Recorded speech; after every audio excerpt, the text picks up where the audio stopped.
Intervenir avec le si ce ça pour éviter de construire autour des BMR. Aujourd'hui, je t'amène dans l'incivilité avec une invitée, Maude Dupuis. Bonne écoute! Savais-tu que tu passes plus de 1700 heures au travail chaque année? C'est une véritable expédition avec ses défis, ses hauts puis ses bas. Mais quand tout semble gris, quand l'espoir semble s'évaporer, c'est là que tu as besoin de ta charte d'aventurier. J'ai créé cette charte d'aventurier en m'inspirant d'un texte de Paul-Émile Victor, cet explorateur français et écrivain. Il nous rappelle l'importance d'un état d'esprit particulier pour partir à l'aventure, un courage de dépasser sa zone de confort. Alors, pour préserver ton esprit d'aventurier, télécharge dès maintenant ta propre charte d'aventurier. C'est ta boussole pour naviguer à travers les défis du travail et conserver ton chapeau d'aventurier. Les aventuriers du travail, où chaque jour est une nouvelle expédition vers le succès professionnel.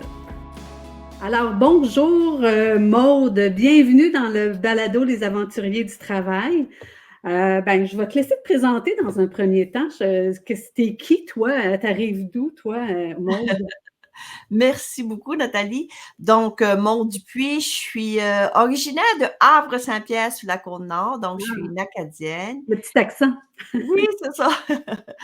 Et puis, j'ai mon entreprise en formation, en qualité de service aux clients et en prévention du harcèlement au travail. Donc, je pense que c'est de ça que tu veux parler aujourd'hui, là, l'incivilité, le harcèlement au travail. Donc, c'est ce que je fais. J'habite la ville de Lévis maintenant, depuis quelques années. Mais tu interviens un peu partout, là, malgré tout. Tu n'interviens pas Oui, juste dans le secteur de Lévis. exactement. Partout au Québec, en fait, même à l'extérieur du Canada j'ai Ah 2-3 oui? clients à l'extérieur du Canada, oui. Ah Mais ouais. oui, puis j'interviens partout au Québec. Puis aussi, c'est que je me déplace partout au Québec et je travaille aussi en ligne, là. Je dirais qu'à peu près 70-75% de mes mandats de formation, d'accompagnement, de service conseil se font en En ligne. ligne. Oui. Oh, wow. Good. Ben écoute, Maude, nous, on s'est rencontrés dans une activité de réseautage pendant la pandémie. Oui. Je me souviens, on était en visioconférence et puis ce qui m'avait attiré vers toi, puis je pense que c'est notre côté, là, tout l'aspect humain et en organisation. Donc, d'où j'avais appris que tu travaillais sur l'incivilité. C'est quoi ça, l'incivilité, Maude? Oui. L'incivilité, en fait, c'est tout comportement qui dévie des normes de conduite qu'on s'est données en équipe, qui est déviant des normes de respect, de collaboration, de T'aurais-tu un exemple qui nous mettrait du... Oui, il y a plusieurs exemples. Je vais quand même terminer un peu Ouais, quand même la définition. Mais c'est ça, c'est un comportement qui est déviant des normes de conduite qu'on s'est données en équipe OK. et qui a de l'impact sur une personne et très souvent de l'impact, bien entendu, sur tout le milieu de travail au complet, OK. qui vient influencer, qui vient qui vient influencer un climat de travail de façon OK. non agréable, bien entendu. Donc, on vient dévier de notre code de conduite. Parce que là, on parle d'incivilité, mais on peut aussi parler de la civilité, hein, la civilité À qui est, l'inverse, c'est oui. ça, qui sont des comportements de respect, de, de, de collaboration, de politesse, de courtoisie, etc. Puis ça peut aussi tout simplement se définir comme le savoir-être, hein, ça peut tout simplement se définir comme ça. Des exemples, Nathalie, Oui, puis dans le savoir-être, ça m'intrigue, les ouais, exemples. il y en a vraiment beaucoup des exemples. Ça peut aller d'un simple regard ou d'une OK. absence de regard, des comportements racistes, des blagues inappropriées, de ignorer un collègue, parler dans le dos d'un collègue, euh, parler fort, faire du bruit, claquer des portes, OK, créer des ça va plaintes. loin. Il y a vraiment beaucoup de comportements qui qui à prime abord pourrait nous apparaître assez banal. Hein? Ben, c'est ce que j'allais dire. Hein? Banal. Éviter de regarder quelqu'un une fois, est-ce que c'est de l'incivilité ou c'est... Quand est-ce que ça devient de l'incivilité, en fait? C'est que ta question est pertinente. C'est que, en fait, là, l'incivilité, c'est que c'est très différent d'une personne à l'autre. Comment est-ce qu'elle le perçoit? Une Tu sais, question de perception, ce que tu me dis. oui, ben, c'est sûr qu'il y a des comportements que c'est évident, là, que c'est comme, exemple, crier, dire des injures, insulter, c'est bien évident que c'est de l'incivilité. Par ailleurs, le plus souvent dans nos milieux de travail, ce qu'on retrouve, c'est de l'incivilité qu'on pourrait appeler plutôt subtile. Et que donc c'est chacun qui détermine la façon qu'elle se sent, cette personne-là, comment est-ce que moi, je réagis face à ça? Qu'est-ce que ça me fait? Comment est-ce que je suis confortable ou non confortable? Et de quelle façon, là, je vais intervenir?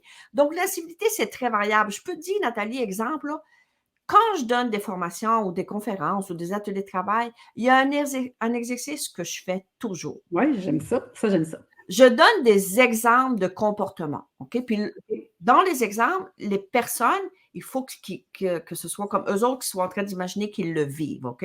Je vais donner 4 exemples de comportements et chaque personne qui est présente devant moi doit identifier le niveau de gravité de l'exemple qu'on est en train de donner. OK? De 1 à 5. OK? Puis des fois, on va mettre de 1 à 10. Par exemple, on va de 1 à 5. Et la dernière fois que je l'ai fait, j'avais presque 100 personnes devant moi. OK?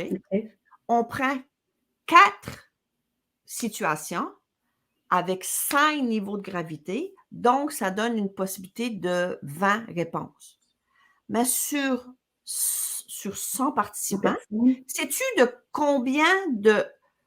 Quand je dis qu'on avait la possibilité de 20 réponses, c'est que la situation numéro 1, est-ce que c'est la gravité 1, gravité 2, gravité 3, gravité 4, gravité 5? Donc, il y avait combien de nombres qui ont été sortis sur 20? Sais-tu combien qui est sorti? Non. 20. OK. Ça veut dire que pour un comportement, il y a des personnes qui vont évaluer ça comme même 0 ou 1, et une autre personne va l'évaluer à 5, voire 10, parce que des fois, on peut aller jusqu'à 10, là. Donc, jusqu'à 10.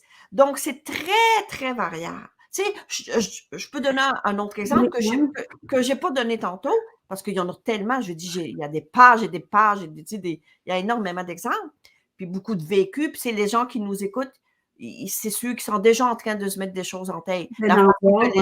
La façon que les gens m'écrivent ou qui ne répondent pas justement à mes courriels. Ou, tu sais, il y a plein de situations. Mais en même temps, je vais te donner un exemple que, bon, moi, je m'en vais te voir, toi, Nathalie, tu es ma collègue de travail. OK? Puis je m'en vais te voir pendant la pause et je te dis quelque chose comme, tu sais, Nathalie, Julien m'a fait part que tu avais eu une dépression il y a 2 ans. Tu sais, si jamais tu as besoin d'aide, là, viens me le dire, ça va me faire plaisir de parler avec toi. Okay? Donc, là, c'est sûr qu'il y a toi, ta perception, c'est peut-être 0. Peut-être que ce que tu es en train de voir, c'est toute ma bienveillance que je veux vraiment t'aider. Ou je peux voir l'inverse, comment ça que ça s'est rendu à moi. Comment ça se fait que Julien y a parlé de ça? Oui. Puis pourquoi que le monde est en train de me parler de ça? Moi, toi, tu es peut-être en train de te dire que j'ai fait des erreurs puis dans mes dossiers, puis que là, elle est en train d'évaluer mes dossiers, puis que là, qu'elle essaie de me prendre au piège. Puis, tu sais, ça fait que c'est très variable.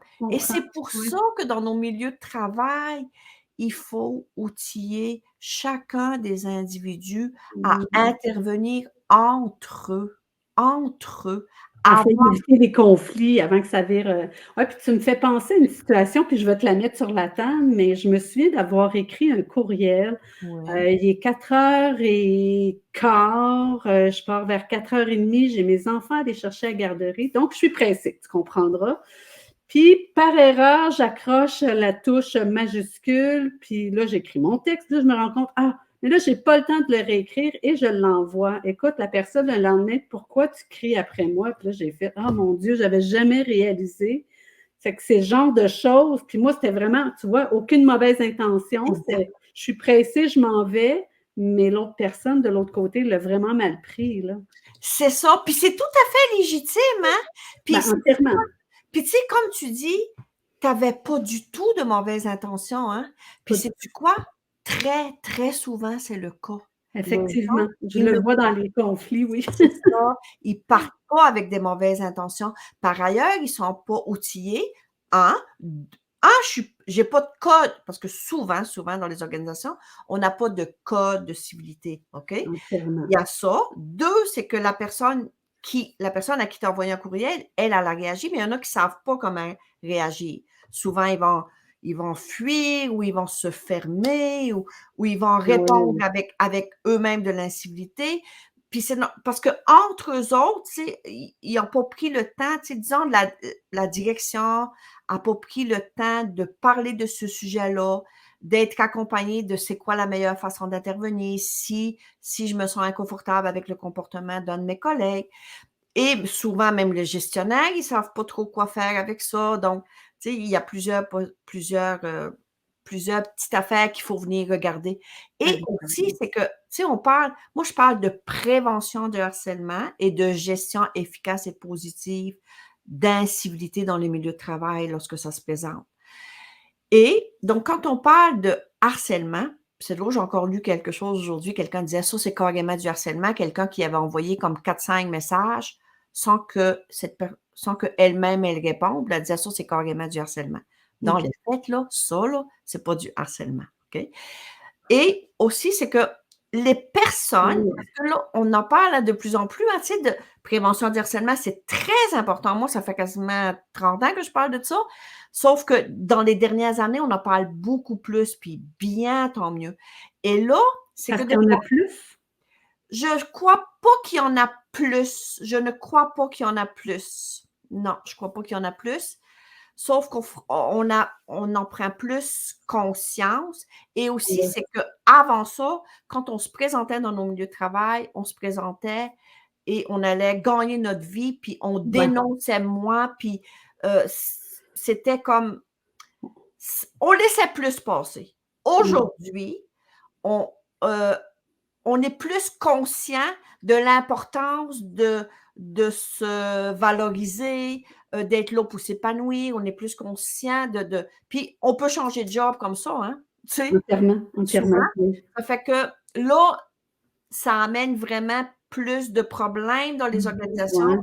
Puis il y a eu un événement particulier qui a fait en sorte que le gouvernement il a dit, ben là, wow, là, il faut vraiment s'attarder à ça. Puis là, on a sorti des articles de loi dans la CNESST, entre autres l'article 81,19, où on dit, là, on est obligé d'avoir une politique de traitement des plaintes dans nos organisations. Et là, c'est sûr qu'on est obligé d'avoir une politique de traitement des plaintes de harcèlement. Moi, je dis, agissons avant ça. En prévention. Oui, en prévention, parce qu'une politique de traitement des plaintes, c'est justement, on est rendu à faire une plainte. Alors, en fait, ça fait du dommage avant de se rendre à la plainte, souvent. Puis souvent, des dommages irréparables. Et quand on s'en est occupé, moi, je dis, quand on développe un code de civilité dans notre organisation et que l'ensemble des employés ont participé à l'élaboration, à la réflexion, à la rédaction de ce code de civilité-là. Mais une fois qu'il est terminé, les gens y ont déjà adhéré. Et en fait, moi, je dis, développons un code de civilité et ça fait en sorte qu'on n'a pas besoin d'utiliser la politique. Alors que la politique, elle est obligatoire, OK? Puis le code de civilité, lui, il n'est pas obligatoire. C'est le point ultime. La politique, hein? Quand ça ne va plus, quand ça ne fonctionne plus, ben là, on intervient autrement d'une certaine façon. Oui, exact, parce que la politique, c'est une politique de traitement de plainte. Donc, on va voir de quelle façon on va agir, ça va être quoi les étapes pour traiter la plainte. Et là, on est en mesure correctrice, alors que le code de civilité est en mesure préventive. Et sais-tu quoi, Nathalie? Que la grande majorité des plaintes de harcèlement qui sont déposées, le résultat est que ce n'est pas du harcèlement. C'est de OK. l'incivilité. Donc, c'est de OK. OK. Ah, voilà. Est-ce que c'est plus Une le distinction fun? entre les 2, ouais, OK. Est-ce que c'est plus le fun pour la personne Non. qui le subit? Non. Est-ce que ça fait moins de dommages? Non. Puis, tu sais, quand on parle de perception, c'est souvent aussi tout le bagage, notre vécu antérieur qui amène qu'on va l'interpréter de façon différente ou bien selon nos croyances, bon, et cetera, et cetera. Donc, c'est ce qui fait la distinction ou la mince limite entre les deux. Exactement. Qu'est-ce que moi j'ai vécu? Comment est-ce que moi j'ai été élevée? Puis ça va même à comment est-ce que moi je file aujourd'hui. Entièrement. Peut-être qu'aujourd'hui, là, il pourrait se passer quelque chose, puis que mon évaluation, ça serait c'est pas grave. Ouais. Puis peut-être que ça se passerait dans 3 semaines, puis que je dirais oh, que là, ça me blesserait, ça me heurte, ça me fait mal, tu sais.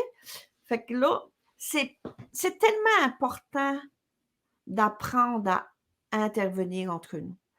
Puis souvent, c'est pas, on n'a pas appris les bonnes façons Entièrement. d'intervenir. Souvent, on va se fermer. Souvent, on va fuir. Souvent, on va agir de la même façon que l'autre. On Là, répète, ça oui. devient un engrenage. Tu Alors, m'engueules, je t'engueule, tu cries, je crie plus fort. Donc là, c'est là où on voit que ça part en boule de neige. c'est Et... ça, c'est ça. Hey, Puis, ça m'intrigue, Maud, je t'écoute, puis je sens la passion dans ce que tu me dis. Ça a l'air de te tenir vraiment, vraiment à cœur, tout ça. Qu'est-ce tellement. qui a amené ça dans ton... Tu sais, pourquoi ça te tient tant à cœur? Puis qu'est-ce qui... Ça me tient à cœur parce que je crois, tu sais, toi aussi, hein, tu parles, tu sais, de bonheur, hein, de bonheur au travail. C'est tellement important qu'on soit bien dans notre milieu de travail, qu'on soit bien dans notre milieu, bien dans notre vie en général. Là, ici particulièrement, on parle de notre milieu de travail. Ça me tient à cœur, ça me touche. Je connais plusieurs situations de personnes qui ont vécu de l'incivilité, qui ont vécu du harcèlement au travail et que ça a été dévastateur. Dévastateur pour la personne, pour le milieu, pour Pour les la deux? personne OK. et nécessairement par ricochet pour le milieu, mais le plus souvent malheureusement, là ça tend à changer, le plus souvent c'est les personnes qui vivent du harcèlement ou de l'incivilité qui vont quitter, qui vont Oui. même perdre leur emploi, qui vont Ouais. décider de quitter, qui vont dire: «Moi j'en peux plus» et c'est pourtant des employés magnifiques et pourquoi?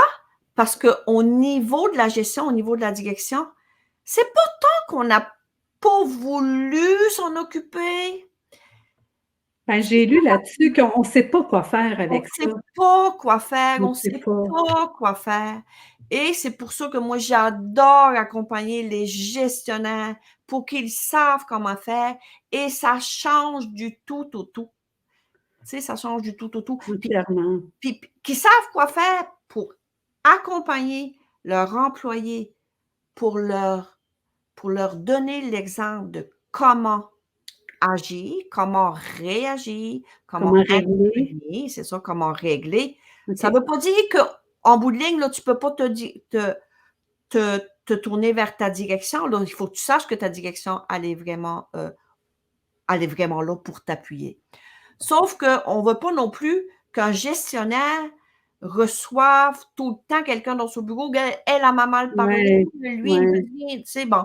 Fait que puis quand on l'apprend ensemble, ben là, ça devient quelque chose qui est connu pour tout le monde. Tu sais. Ça fait que Plus facile, ça coule plus. c'est ça. Fait que les gestionnaires, il faut Ton gestionnaire, dans ce temps-là, il devient comme ton aide si jamais tu n'arrives pas à régler le problème. C'est ce que je comprends dans ce que oui, tu me ton dis. filet de sécurité, c'est OK. très important. Puis quand tu as un cas de civilité, ben, ton gestionnaire, il peut vraiment se référer à ça. Donc, le gestionnaire, lui, il va venir accompagner la personne qui vit quelque chose de difficile par le comportement qu'elle juge inapproprié et qui D'une autre est personne. d'une autre OK. personne. Et il va être là aussi pour intervenir avec la personne mise en cause. OK. Tu sais, moi, des derniers gestionnaires que j'ai aidés, lui, quand il a commencé à faire affaire avec moi, c'était pour intervenir avec la personne mise en cause. Et son premier point, c'était « Je suis rendu à le mettre à la porte, je veux le mettre à la porte. » OK? Donc, il m'appelle parce qu'il veut que je l'aide à mettre cette personne-là à la porte. Moi, j'arrive là. Là, on comprend qu'on n'a pas du tout même travaillé en prévention, puis en comment... On n'a pas intervenu, on s'en va le mettre à la porte. Là, très, très souvent, c'est là que ça arrive, OK?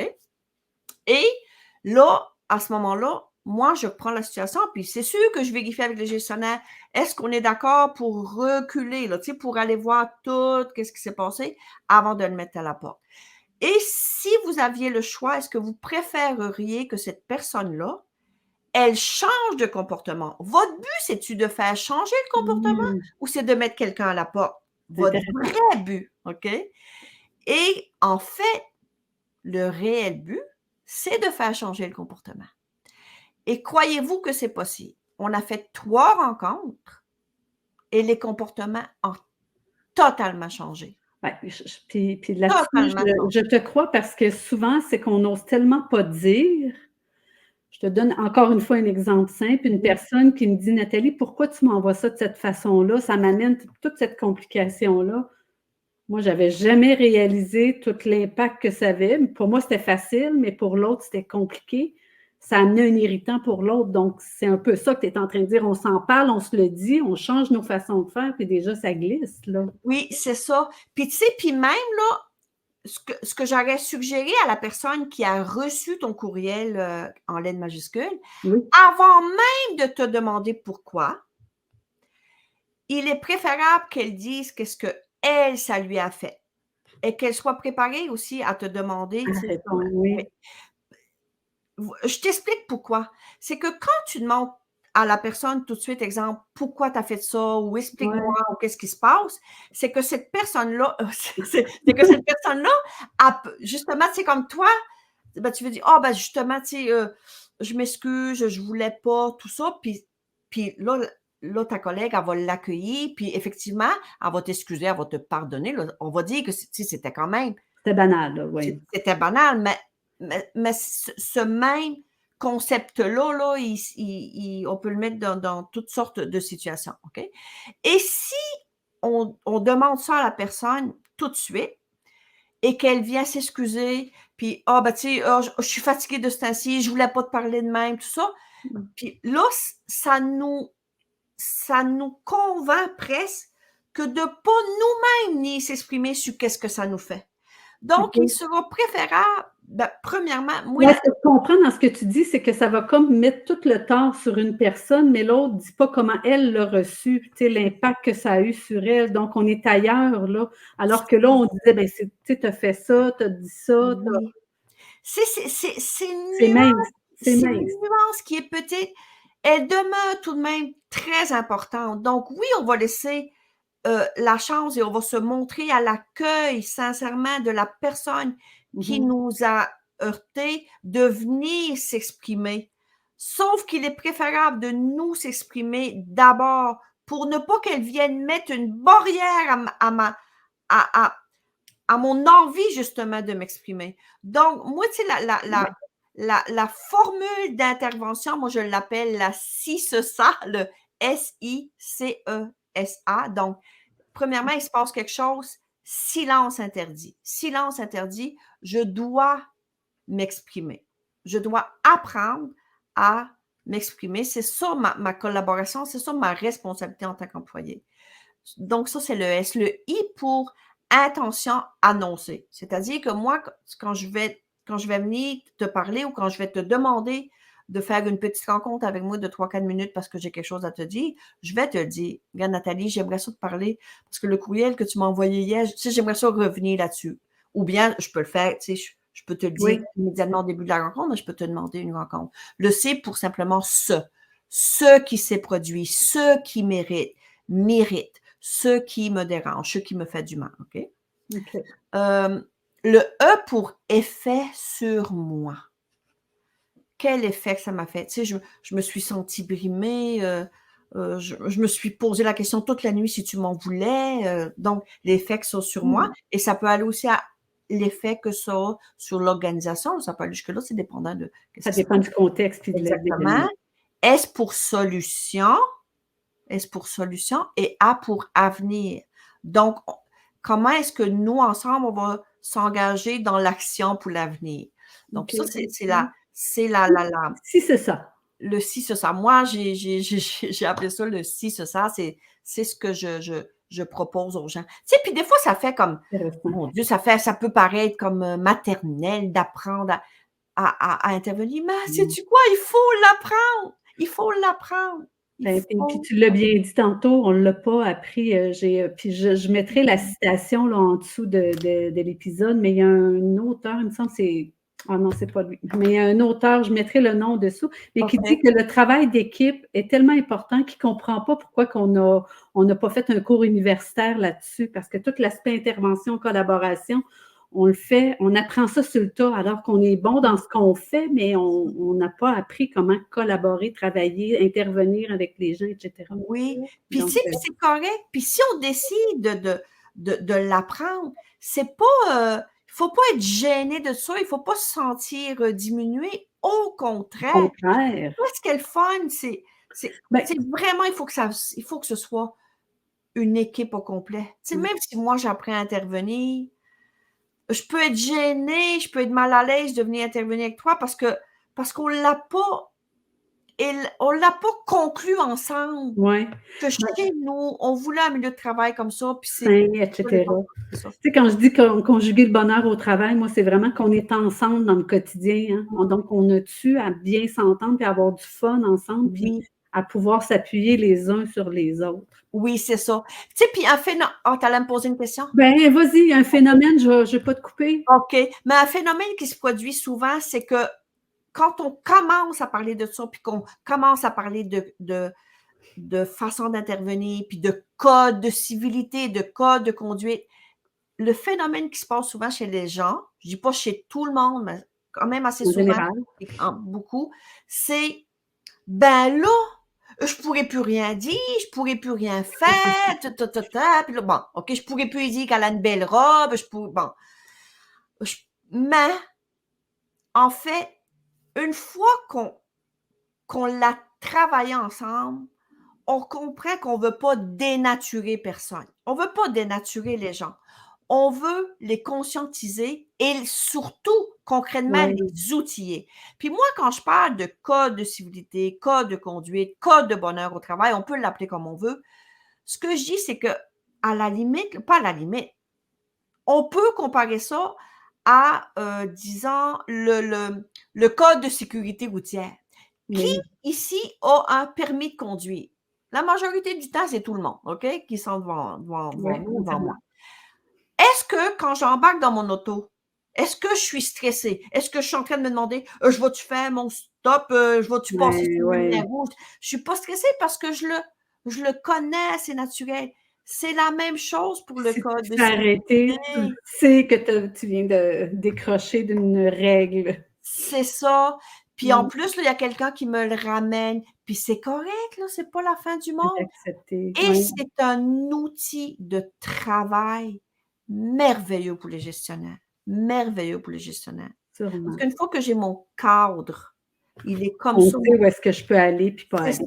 Exact. Puis tu sais, quand quelqu'un dit ben, « j'avais pas de mauvaises intentions », ben, c'est le fun s'il n'y avait pas de mauvaises intentions parce qu'on est capable de dire « OK, tes intentions, ils ont sorti. Ton comportement, il a sorti du cadre, mais je comprends que toi, tu veux agir dans le cadre. Donc, je peux compter sur toi maintenant pour agir. Revenir dans le cadre, finalement. Tu sais, puis le cadre, on peut toujours l'ouvrir puis le fermer. On peut ajouter autre chose, etc. On peut travailler une fois par année. Il y a toutes sortes de choses. Je me souviens d'une de nos discussions, puis c'est là que j'ai le goût de t'amener vers la fin de notre épisode. Tu me parlais que tu agis aussi dans l'incivilité, mais côté client. Puis ce qui m'avait fasciné dans ce que tu m'as dit, c'est qu'on n'intervient pas du tout de la même façon. Donc, quelque chose qu'on peut avoir appris dans le collectif, on ne le fait pas de la même façon avec le client. C'est quoi la nuance ou le petit... ou comment tu nous présenterais ça pour nous faire la distinction entre les deux? OK. Oui, merci de me permettre ça. Mais en fait, là, ici, on parle d'incivilité, puis c'est le sujet d'aujourd'hui. Donc, c'est pour ça que j'ai parlé de l'intervention. C'est important, merci de préciser que c'est vraiment différent, en ce sens que nos collègues de travail, on vit avec eux à chaque jour de notre vie, là, De pratiquement. notre jour, de notre année, là, de notre... C'est ça.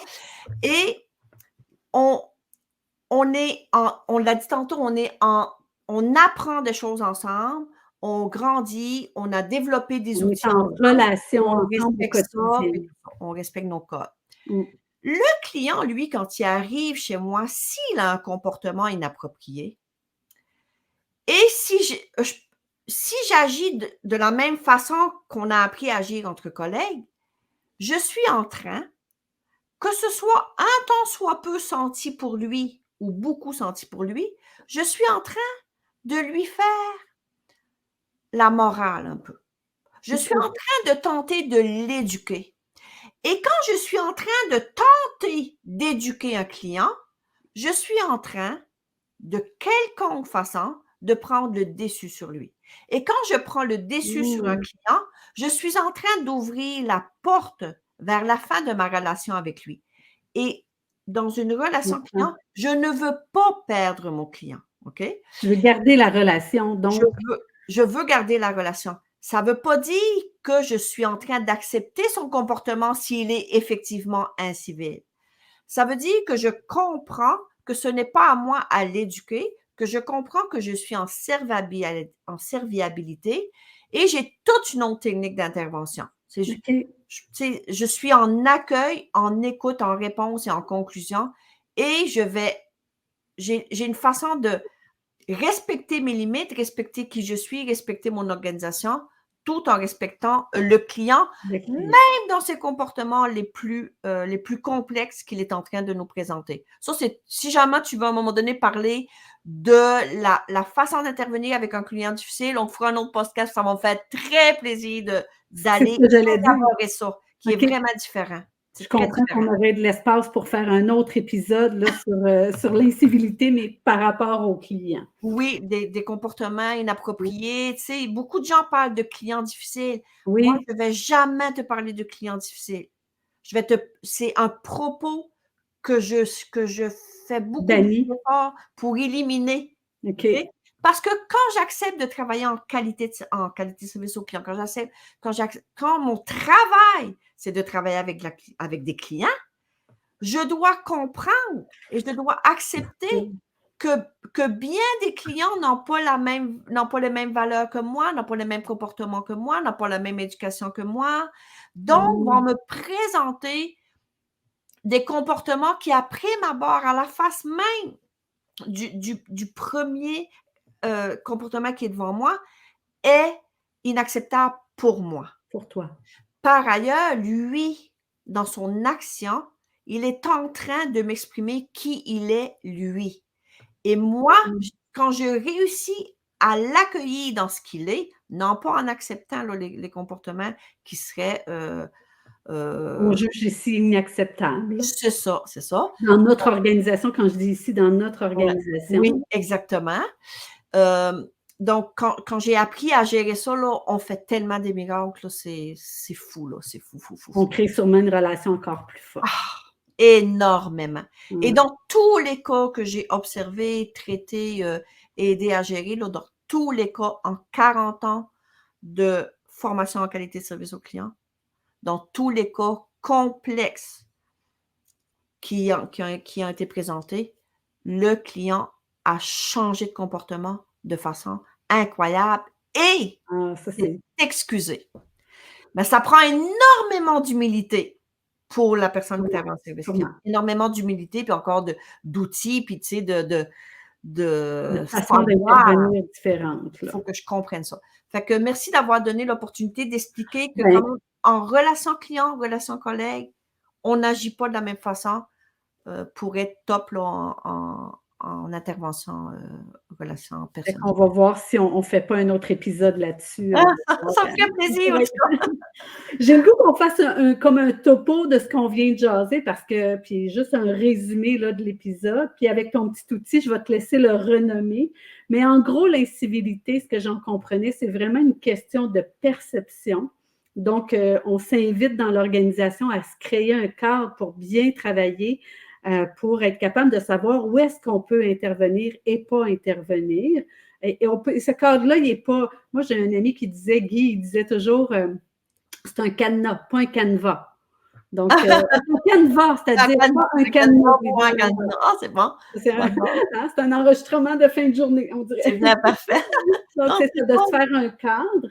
Puis, ben, j'ai le goût que tu résumes ton petit outil là, pour que tout le monde puisse juste l'avoir en tête là, quand on parle d'incivilité. Ton si, c'est ça, si je me trompe. OK, oui, le si, c'est ça, la méthode d'intervention. La méthode, oui. La méthode d'intervention que je privilégie quand je dois intervenir avec une personne qui a eu un comportement envers moi qui m'a mis mal à l'aise, m'a fait de la peine, m'a heurté dans mes valeurs, etc. Donc, le si, c'est ça, silence interdit, je dois parler. I pour intention annoncée. C'est pour ceux qui méritent, ce qui me fait de la peine, ce qui m'a dérangé, etc. E pour effet. Quel effet ça aura sur moi, le comportement que tu as eu envers moi, Nathalie, ou que tu as eu hier ou la semaine dernière, bon, dans la réunion, etc. S pour solution, c'est quoi notre solution maintenant? Et A pour avenir, c'est quoi les actions? Donc, c'est quoi les actions? C'est quoi notre engagement pour les actions à venir? Puis ensuite de ça, ben, la personne à qui je m'adresse, ben là, c'est sûr j'y donne toute l'opportunité de venir aussi s'expliquer, s'excuser, puis tu sais, convenir de notre relation. Parce que tu sais, il y a dans les techniques aussi dans la façon d'intervenir, tu sais, tu peux avoir l'évitement, la dictature, la négociation, la collaboration, tu sais, il y en a plusieurs choix d'intervention. Et ça, les choix d'intervention, ils vont être déterminés selon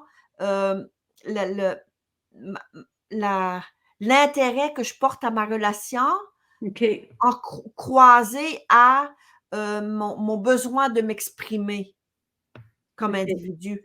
Par ailleurs, en milieu de travail, l'intérêt que je porte à la relation, c'est comme pas un choix que j'ai. Je peux pas aller travailler puis dire, bon, moi, je m'en fous, je travaille, puis elle, j'y parlerai jamais, lui, tu sais. Donc, je comprends. Ça, je dois.